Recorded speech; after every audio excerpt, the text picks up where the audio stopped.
A quiet Athens taverna on a January night. Families dine under warm light. Suddenly the door bursts open. Masked gunmen rush in. Terrified patrons dive under tables as a volley of suppressed gunshots shatters the calm. At a corner table, two men collapse to the floor, blood pooling near scattered plates of food. Their wives and young children watch in horror, screaming as the assassins slip away into the night. It looked like a brazen gangland execution, because it was. What no bystander could know is that this hit was just one flashpoint in a secret war stretching from the Balkans to the heart of Western Europe. Who ordered the murders? And how did a feud born in a small Montenegrin town ripple into a global cocaine pipeline? Those answers would shock even veteran investigators. But that night in Athens, one thing was certain: this was far from over. But what no one realized then was who was really pulling the strings. Our story begins over a decade ago in Kotor, a postcard-perfect town on Montenegro's Adriatic coast. Narrow medieval streets and old stone churches hardly seem like the cradle of an international crime empire. Yet around 2010, as older crime bosses fell from power, Kotor's underworld seized a golden opportunity. A notorious Serbian Montenegrin drug lord, Darko Šarić, had just been taken down. His 2009 arrest, Operation Balkan Warrior, saw over 2 tons of cocaine seized in Uruguay. Šarić's downfall left a vacuum in the Europe-South America drug pipeline. A group of ambitious young smugglers from Kotor stepped in to fill it. They called themselves the Kotor clan, and they quickly forged direct partnerships with Latin American cartels, smuggling cocaine from Colombia and Peru into Europe. By the early 2010s, this Montenegrin network was flooding the Balkans and beyond with South American cocaine, quietly becoming key brokers in Europe's drug supply. But with success came greed, and greed ignited internal tensions. In 2014, a shipment of 200 kilograms of cocaine went missing during a deal in Valencia, Spain. Within the Kotor crew, fingers pointed and tempers flared. A chunk of cocaine that size was worth millions, and someone had tried to hide it. What happened next would split the underworld. The once unified Kotor gang fractured into 2 bitterly opposed factions: the Škaljari clan and the Kavač clan, named after rival neighborhoods of Kotor. On one side stood Jovan Vukotic and Igor Dedovic, leading the Škaljari. On the other, Slobodan Kaštelan and Radoje Zvicer, heads of the Kavač clan. The Montenegrin cocaine monopoly had cleaved in 2, and a vicious feud was born. The war between the Škaljari and Kavač clans erupted swiftly and violently. The first casualty came in early 2015, when a Škaljari associate was gunned down in Belgrade. It was only the beginning. Tit-for-tat assassinations followed as each clan hunted the other's members across Montenegro, Serbia, and beyond. By the mid-2010s, bodies were dropping in the streets, and at least 50 people had been killed in this feud. Some victims were rival gangsters, but others were family members, friends, even innocent bystanders caught in the crossfire. Drive-by shootings, car bombs, and daytime cafe assassinations became grimly routine. In April 2019, Jovan Vukotic's own father was shot dead outside their home in Kotor, a clear message that no one tied to these clans was off-limits. What made this conflict especially perilous was its reach into society's upper echelons. The rival clans had immense wealth from cocaine trafficking, and with it, they bought alliances. Other Balkan criminal groups pledged fealty to one side or the other. Even some corrupt police officers and politicians allegedly took sides, offering protection to their favored clan. A secret civil war was raging in the Western Balkans underworld, and its shockwaves would soon be felt across Europe. Yet, even as they warred with each other, business was booming. Both clans continued shipping cocaine in record volumes. The real money was made not on the streets of Montenegro, but in supplying Europe's lucrative drug markets. So while hitmen hunted rivals, the Montenegrin brokers kept the cocaine pipeline flowing to feed Europe's €5.7 billion a year habit. It was only a matter of time before this deadly struggle and the cocaine trade behind it drew intense scrutiny from international law enforcement. The stage was set for a showdown. By the late 2010s, the Kotor clans had evolved from regional gangs into a global trafficking enterprise.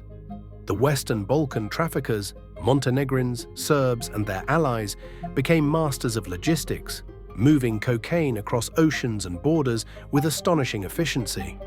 Unlike old-school Italian or Colombian mafias, these Balkan networks weren't highly centralized cartels.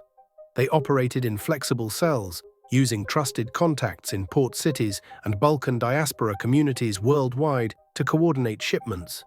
Their specialty was infiltrating the maritime shipping industry. After all, over 90% of global trade moves by sea. And Montenegro's seafaring heritage gave them a secret weapon. One infamous example, the MSC Guyane. In June 2019, US authorities in Philadelphia discovered almost 20 tons of cocaine hidden on this container ship, one of the largest cocaine seizures in American history. The scheme was audacious. As the ship crossed the Atlantic, crew members, including several Montenegrin sailors, had used ropes and nets to haul duffel bags full of cocaine from speedboats directly into the vessel's cargo holds at night.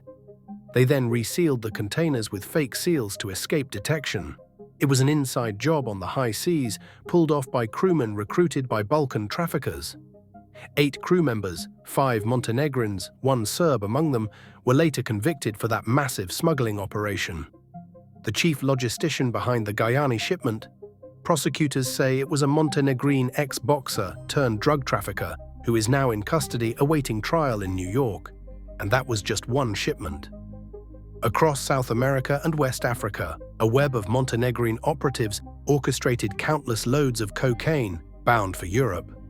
Traffickers from these clans lived for years in places like Brazil, forging partnerships with Colombian and Peruvian suppliers.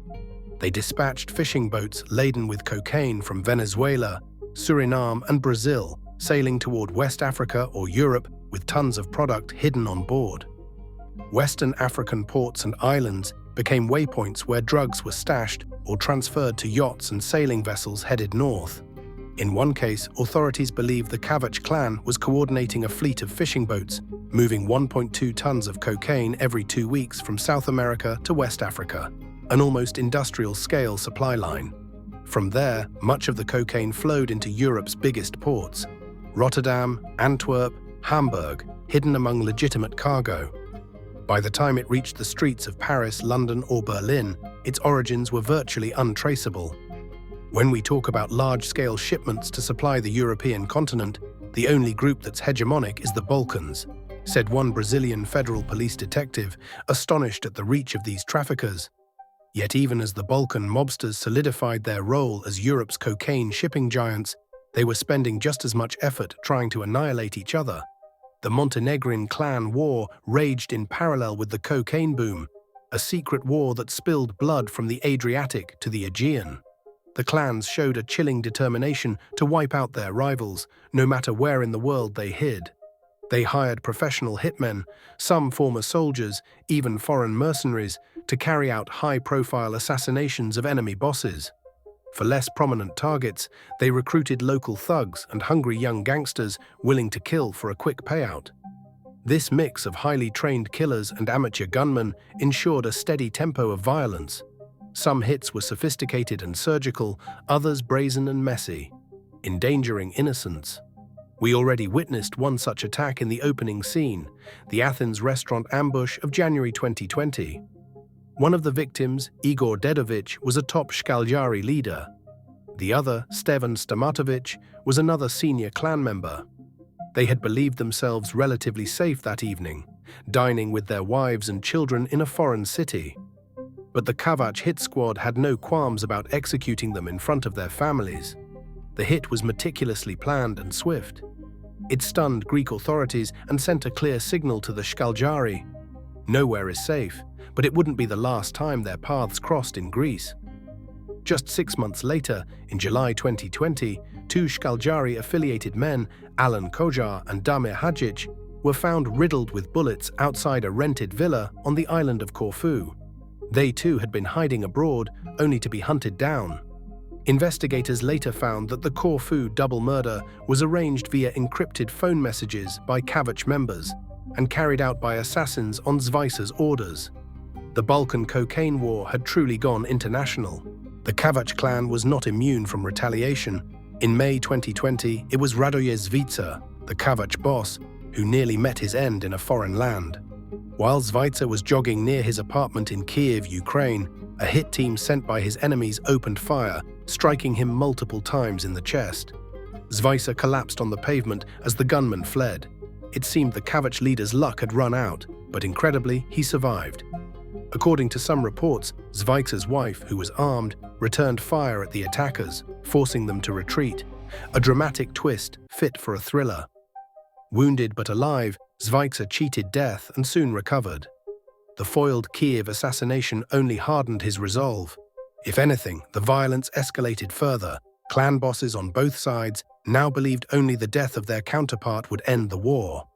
By 2021, dozens of operatives, friends and relatives from both factions had been slain in Montenegro, Serbia, Greece, Spain, Ukraine, Germany and beyond. No tactic was too extreme. Car bombs blew up rivals' vehicles in the middle of cities. Assassins impersonated police officers to get close to targets. In one instance, hitmen even attempted to poison an imprisoned clan leader by tainting his food. An effort thwarted at the last moment when police arrested the imposters carrying vials of cyanide. Each mini-conflict ended with one more funeral, one side rejoicing and the other plotting revenge. The war reached a crescendo in 2022 with a string of high-profile hits.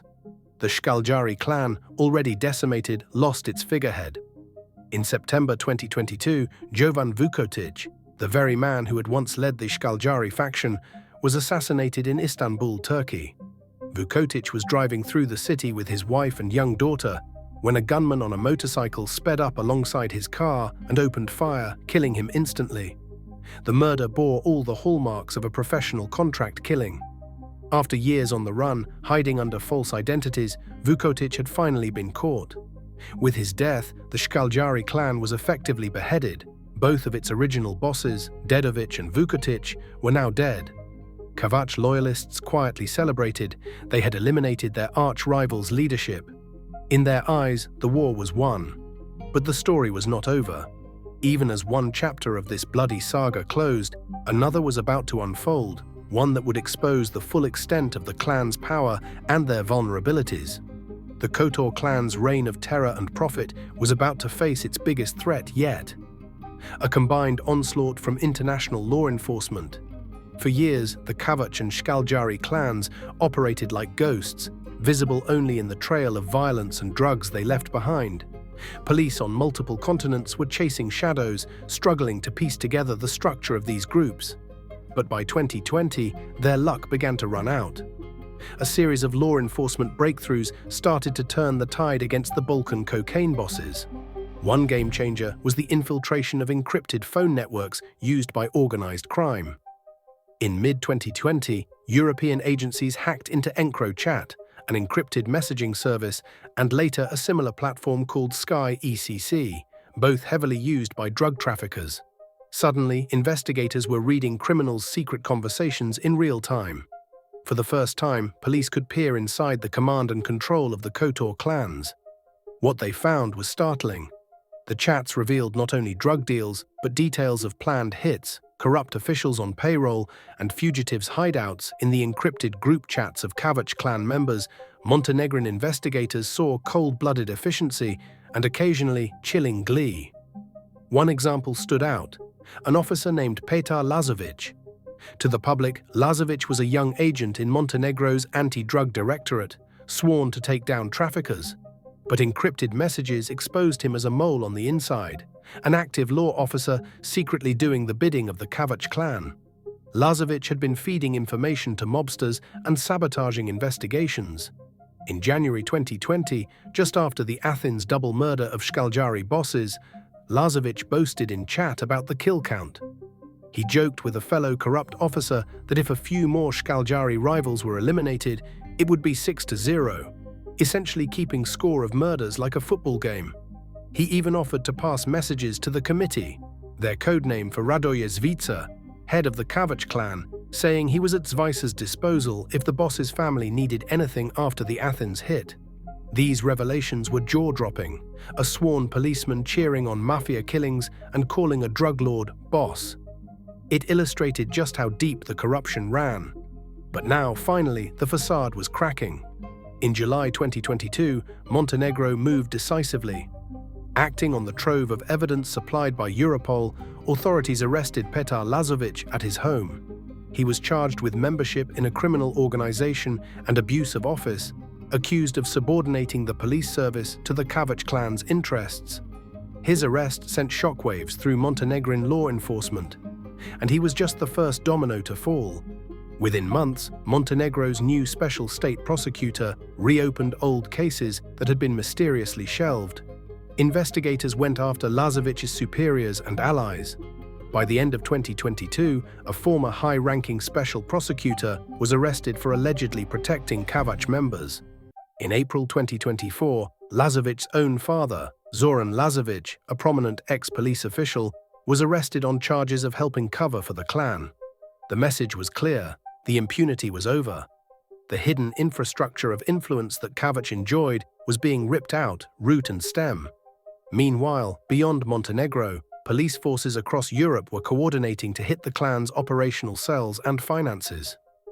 In neighboring Serbia, a dramatic crackdown unfolded against Kavač's key allies. In February 2021, Serbian authorities arrested Veliko Belivuk, a notorious gang leader in Belgrade who acted as Zvijca's sergeant-at-arms. Belivuk and his band, known for extraordinary brutality, had allegedly carried out murders on behalf of the Kavač clan, including dismembering victims and disposing of bodies in an industrial meat grinder to leave no trace. When police raided Belivuk's secret hideout, they indeed found a heavy-duty meat grinder covered in biological traces, confirming the horrifying rumors. Photos of grisly crime scenes and torture devices seized from Belivuk's safe house made headlines. The so-called Belivuk group was neutralized, and with it, the Kavač clan lost its deadliest hit squad in Serbia. Across Europe, more dominoes fell. In 2022, Spanish and Serbian police collaborated to intercept a sailing yacht near the Canary Islands, packed with 2.7 tons of cocaine destined for Europe. The alleged kingpin behind the shipment was Slobodan Kostovski, a 70-year-old Serbian trafficking veteran who had been living in Brazil for years. Nicknamed the General, Kostovski had built extensive ties to South American cartels and oversaw huge transatlantic shipments. His arrest in August 2023 was a major coup, proof that even senior Balkan traffickers who thought themselves untouchable could be tracked down and brought to justice. That same year, 2022, Europol announced the takedown of a sprawling super cartel that was supplying about 1/3 of all cocaine in Europe. Among those arrested was Edin Gacanin, a Bosnian Dutch drug boss who led the so-called Tito and Dino cartel. Gacanin was a key partner connecting Latin American producers with European distributors, including networks in the Western Balkans. He was apprehended in the UAE, and other arrests followed in France, Spain, Belgium, and the Netherlands. This super cartel bust demonstrated the massive scale and connectivity of modern drug networks. The Montenegrin clans did not operate in isolation, but as part of a broader alliance of kingpins spanning Europe and the Middle East. Multinational investigations also homed in on the financial flows of the Balkan bosses. Authorities traced laundered money through luxury real estate in Spain and Dubai, shell companies, and cryptocurrency accounts. They found clan leaders living large off drug profits, mansions on the Turkish Riviera, $2 million apartments in Dubai, private yachts and fancy cars, even as they ordered killings back home. Governments began freezing these assets and sharing intelligence to squeeze the traffickers' wallets, not just their triggermen. And crucially, the Western Balkan countries themselves ramped up cooperation with Western agencies. In one high-stakes operation in February 2020, Montenegrin police worked with the UK's National Crime Agency and partners to track a cargo ship named Aresa in the Caribbean. Acting on Montenegrin and Serbian intelligence, Colombian and Dutch forces intercepted the Aresa off Aruba. On board, they hit the jackpot, 5 tons of cocaine bound for Europe, hidden in a bulk carrier sailing from Venezuela to Greece. The entire Montenegrin crew of 7 was arrested, and the $189 million worth of cocaine was seized. The operation was hailed as a model of international teamwork. It also pulled back the curtain on Montenegro's outsized role in global smuggling. British officials openly acknowledged that Balkan crime groups have become dominant suppliers of cocaine, posing a major threat before the drugs ever reach UK shores. By late 2023, the once invincible Kotor clans were on the defensive. Hundreds of arrests had been made across Europe. Dozens of operatives and associates were behind bars. Guns, cash, and cocaine were seized in record quantities. Crucially, informants began to emerge. Lower-level members, seeing the writing on the wall, who decided to cooperate with authorities. Courtrooms in Serbia, Montenegro, Greece, and Spain started to hear testimony about how the clans operated, who killed whom, and who gave the orders. The code of silence was cracking. Yet despite these successes, one phantom still loomed large over the Balkan cocaine trade, the mastermind who had yet to be caught. Law enforcement had flipped the script on the clans, but a final chapter remained unwritten. One of the key puppeteers was still at large. Through all the arrests and upheaval of recent years, one man managed to slip away. Radoje Zvita, the notorious co-founder and leader of the Kavač clan. As police closed in, Zvita vanished like smoke. He is now Europe's most wanted Balkan drug lord, featured on international wanted lists and believed to be hiding under false identities. From 2020 onward, multiple arrest warrants were issued for Zvita in Montenegro, Serbia, and even Austria. But each time agents got close, he was gone.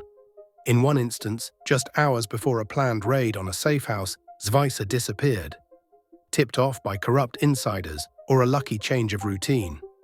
It's a cat-and-mouse game worthy of a Hollywood thriller, and so far the cat hasn't caught the mouse. For Zvita, survival has meant constant movement. Intelligence sources suggest he's changed countries frequently, from Balkan hideouts to the Middle East and Latin America.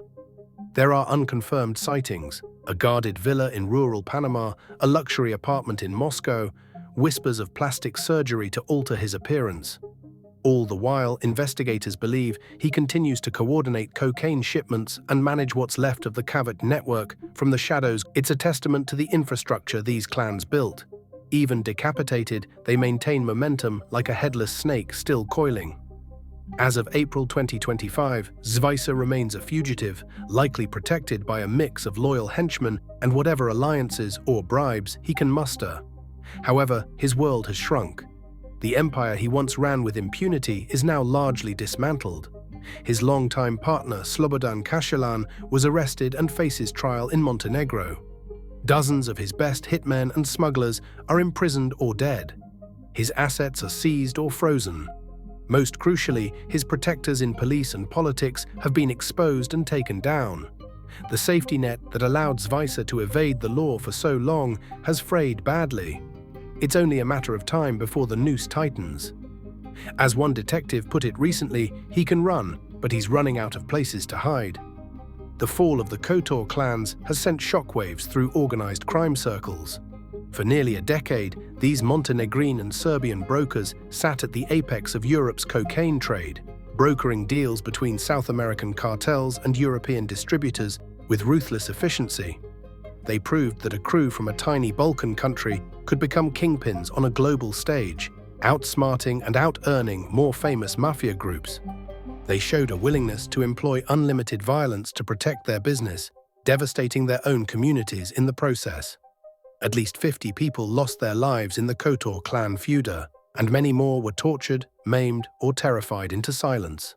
The conflict even drew in Serbia's feared Zeman clan, Belgrade football hooligan gangs, and corrupted officials, creating a dark web of alliances that rewrote the Balkan criminal landscape. Now, with one clan wiped out and the other on its last legs, Balkan authorities and their European partners have a brief moment to breathe. They have stunted the cocaine pipeline that ran through Montenegro's port of Bar and Serbia's Danube crossings. They have disrupted the flow through Spain's ports and foiled gangland plots from Athens to Antwerp. For the first time in years, Montenegrin citizens have seen powerful mafia figures and their backers hauled into court in handcuffs, a sign that justice, albeit delayed, is possible. In a region where many doubted whether the untouchables would ever be touched, this is no small victory. And yet, a larger question looms. Has anything really changed? Europe's appetite for cocaine is as high as ever, in fact, higher than ever, with record seizures each year and new routes opening up. The demand that fueled the rise of the Kotor clans is still there, and so are countless other criminals eager to take their place. The Western Balkans remain a fertile ground for organized crime due to lingering corruption and strategic geography. As the Kavač Škaljari war dies down, new groups are already moving in to grab the market share. Law enforcement sources warn that Albanian Mafia networks, for instance, are extending their reach, and remnants of the old clans may reform into smaller cells rather than disappear. The globalized drug trade is a hydra. Cut off one head, and another emerges. Still, something has changed.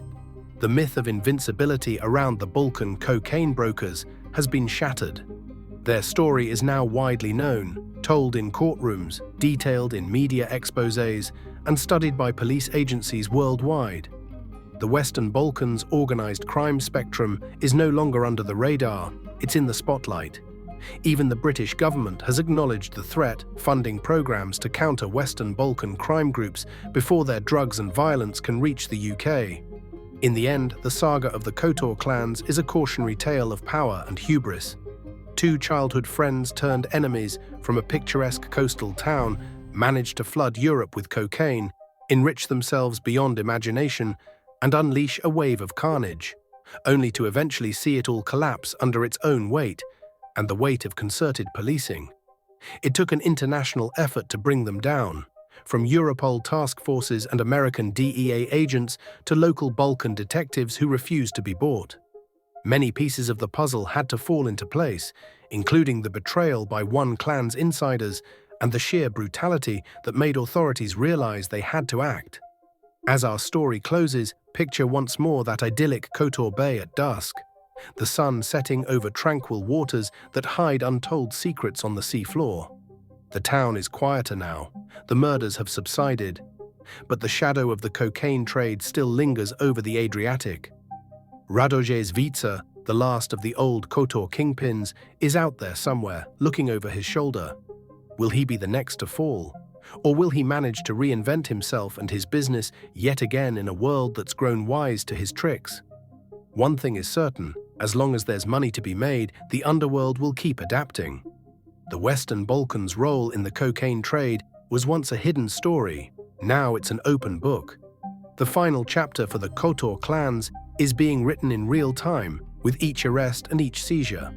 The war may be over, but the fight against the pipeline they built is not. Europe's drug habit ensures that new criminals will step up to pull the strings. The real question now is, can authorities stay one step ahead in this deadly game? Or will another Balkan ghost network rise to take the crown?